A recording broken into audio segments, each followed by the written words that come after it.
ಶುಭೋದಯ, ನಮಸ್ಕಾರ, welcome to Yoyo Kannada. ಬನ್ನೀಗ ನೋಡೋಣ ಕರುನಾಡಿನ ಪ್ರಮುಖ 5 ಬ್ರೇಕಿಂಗ್ ನ್ಯೂಸ್ಗಳು. ರಾಜ್ಯದಲ್ಲಿ ಸಿಎಂ ಕುರ್ಚಿ ಕದನ ತೀವ್ರ ಸ್ವರೂಪ ಪಡೆದುಕೊಳ್ಳುತ್ತಾ ಇದ್ದು, ನಾಯಕತ್ವ ಬದಲಾವಣೆಯ ಬಗ್ಗೆ ಹೈಕಮಾಂಡ್ ಯಾವುದೇ ಗೊಂದಲ ಸೃಷ್ಟಿ ಮಾಡಿಲ್ಲ. ಇದು ಸ್ಥಳೀಯ ಮಟ್ಟದಲ್ಲಿ ಇದ್ದು, ಸ್ಥಳೀಯ ನಾಯಕರೇ ಇದನ್ನ ಬಗೆಹರಿಸಿಕೊಳ್ಳಬೇಕು, ಹೀಗೆಂದು ಕಾಂಗ್ರೆಸ್ ಅಧ್ಯಕ್ಷ ಮಲ್ಲಿಕಾರ್ಜುನ್ ಖರ್ಗೆ ಅವರು ಸ್ಪಷ್ಟಪಡಿಸಿದ್ದಾರೆ.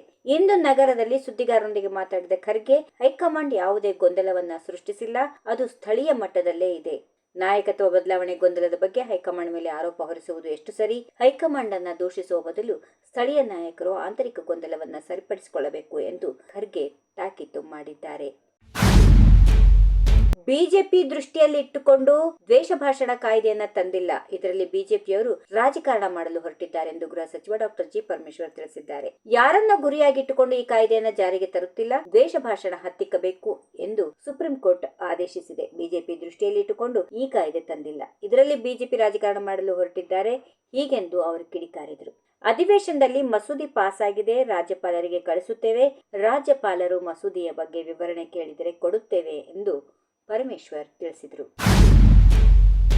ಯಾವುದೇ ಕ್ಷಣದಲ್ಲಿ ರಾಜ್ಯದಲ್ಲಿ ಅಧಿಕಾರ ಹಸ್ತಾಂತರ ಆಗಬಹುದು. ಡಿಸಿಎಂ ಡಿಕೆ ಶಿವಕುಮಾರ್ ಅವರು ಮುಖ್ಯಮಂತ್ರಿ ಆಗಬಹುದು ಎಂದು ಗಂಗಾವತಿ ಶಾಸಕ ಜನಾರ್ದನ್ ರೆಡ್ಡಿ ಭವಿಷ್ಯ ನುಡಿದಿದ್ದಾರೆ. ಸುದ್ದಿಗಾರರೊಂದಿಗೆ ಮಾತನಾಡಿದ ಜನಾರ್ದನ್ ರೆಡ್ಡಿ, ಸಿಎಂ ಸಿದ್ದರಾಮಯ್ಯ ಯಾವ ಕ್ಷಣದಲ್ಲಿ ಬೇಕಾದರೂ ಕುರ್ಚಿಯಿಂದ ಇಳಿದು ಅಧಿಕಾರ ಬಿಟ್ಟುಕೊಡಬಹುದು ಎಂದು ತಿಳಿಸಿದ್ದಾರೆ. ಇದೇ ವೇಳೆ ರಾಜ್ಯದಲ್ಲಿ ಇಬ್ಬರು ತಲೆಕೆಟ್ಟ ಮಂತ್ರಿಗಳಿದ್ದಾರೆ ಎಂದು ವಾಗ್ದಾಳಿ ನಡೆಸಿದ್ದಾರೆ. ಒಬ್ಬ ಪ್ರಿಯಾಂಕ್ ಖರ್ಗೆ, ಮತ್ತೊಬ್ಬ ಸಂತೋಷ್ ಲಾಡ್. ಪ್ರಧಾನಿ ಮೋದಿ ಅಮಿತ್ ಶಾ ವಿರುದ್ಧ ಮಾತಾಡಿದ್ರೆ ದೊಡ್ಡವರಾಗುತ್ತೇವೆ ಎಂದುಕೊಂಡಿದ್ದಾರೆ ಎಂದು ಹೇಳಿದ್ದಾರೆ.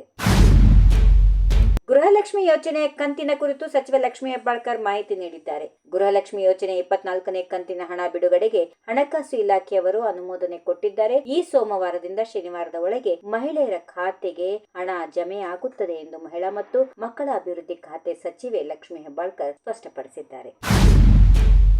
ಮಾಜಿ ಸಚಿವ ರಾಜಣ್ಣ ಭೇಟಿ ವಿಚಾರಕ್ಕೆ ಪ್ರತಿಕ್ರಿಯೆ ನೀಡುತ್ತಾ ಡಿಸಿಎಂ ಡಿಕೆ ಶಿವಕುಮಾರ್, ಇವರು ರಾಜಣ್ಣ ಅವರು ನಮ್ಮ ಶಾಸಕರು, ನಮ್ ಜೊತೆ ಮಂತ್ರಿ ಆಗಿದ್ದವರು, ಸೌಹಾರ್ದಯುತವಾಗಿ ಭೇಟಿ ಮಾಡಿದ್ದೇವೆ, ಇಂದು ಕೂಡ ಭೇಟಿಯಾಗಿ ಮಾತನಾಡುತ್ತೇವೆ ಎಂದು ಹೇಳಿದ್ದೇನೆ. ನಿನ್ನೆ ಪೂರ್ತಿ ಮಾತಾಡೋಕೆ ಆಗಿಲ್ಲ, ಇವತ್ತು ರಾಜಭವನ ಕಾರ್ಯಕ್ರಮ ಮುಗಿಸಿ ಭೇಟಿ ಆಗ್ತೀನಿ ಎಂದು ಹೇಳಿದರು. ರಾಜಕೀಯ ಬೆಂಬಲಕ್ಕೆ ಭೇಟಿನಾ ಎಂಬ ಪ್ರಶ್ನೆಗೆ ಉತ್ತರಿಸಿದ ಅವರು, ನಾವೆಲ್ಲರೂ ಸಹ ಉದ್ಯೋಗಿಗಳು, ನಮ್ಮ ಸರ್ಕಾರ ಪಕ್ಷದಲ್ಲಿ ಕೆಲಸ ಮಾಡಿರೋದು ಅವರು, ನನಗೆ ಯಾರ ಬಗ್ಗೆಯೂ ಭಿನ್ನಾಭಿಪ್ರಾಯ ಇಲ್ಲ, ಇದೆಲ್ಲ ಮಾಧ್ಯಮಗಳ ಸೃಷ್ಟಿ. ಕೆಲವು ಸಮಯದಲ್ಲಿ ಹೇಳಿಕೆಗಳನ್ನ ಕೊಟ್ಟಿರುತ್ತಾರೆ, ಅದಕ್ಕೆ ಬೇಜಾರು ಮಾಡ್ಕೊಳ್ಳೋಕೆ ಆಗುತ್ತಾ? ಅಣ್ಣ ತಮ್ಮಂದಿರೇ ಜಗಳ ಆಡ್ತಾರಂತೆ, ನಮ್ಮದು ಯಾವ ಜಗಳ?